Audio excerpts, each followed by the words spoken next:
నీ సేవకురాలి కుమారుణ్ణి అన్నాడు. వాళ్ళ అమ్మ చెప్పి ఉండొచ్చు, నాన్న అన్నోళ్ళేం గవర్నమెంట్ జాబ్ వాళ్ళు అంట, రాజుగారి కొలువులో వాళ్ళు సైనికులు అంట, నేనేమో గొర్రెలు కాసేవాడిని అంట. ఏందో వరే పిచ్చోడా, మొగ వేలాడేయటం కాదు నాన్న. ఆ రాజు ఎవరో తెలుసా? గాడిదలు పోతే వెతకపోయినోడురా. మీ అన్నయ్యోళ్ళు కొలువు చేసే రాజు ఎవరో తెలుసా? బెన్యామీను గోత్రీకుడు కీషు కుమారుడైన సౌలు. అతని పూర్వపు స్థితి తెలుసా నీకు? గాడిదలు కాసేవాడురా. అన్నయ్యోళ్ళకి అందులో కొలువు వచ్చిందని అట్టెట్ అంటారు అంటున్నావు. గాడిదలు కాసేవాడిని రాజుని చేసినాడు, గొర్రెలు కాసే నిన్ను కూడా చేస్తాడురా. నా దేవుడు రోషం గలవాడురా. దావీదు, నువ్వు ఆయన మీద మనసు పెట్టరా, ఆయన ఎందు భయభక్తులు కలిగి ఉండురా, ఆయన్ని ప్రేమించు, ఆయన్ని సేవించు. ఆయన పిచ్చిలో ఇల్లుండు అంతే. ఆయన లోకంలో ఉండరా నువ్వు. ఆయన ఎలా చేస్తాడు చూడు. ఆయన ఏదో చేయాలని చూడవాకు నాన్న.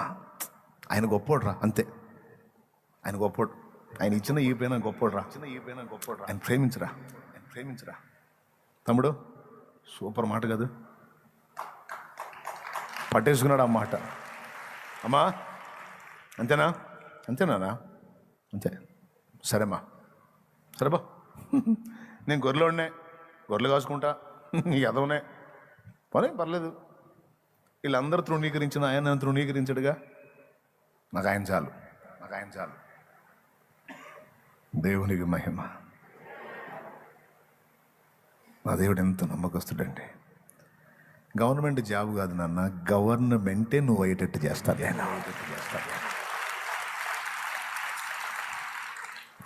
తీసుకెళ్ళి ఎక్కడ కూర్చోబెట్టాడు? ఒక్క చిన్న రాయితో దావీదు చరిత్రను తిరగరాశాడండి ఆయన. అమ్మ బాబాయ్, అసలు ఏంది ఆయన? ఒక చిన్న రాయి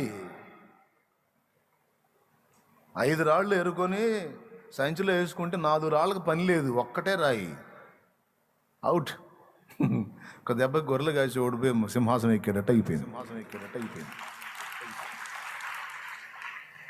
ఎంతసేపు సోదరా, ఆయన తలుచుకోవాలే కానీ, ఆయన ఒక చూపు చూడాలే కానీ.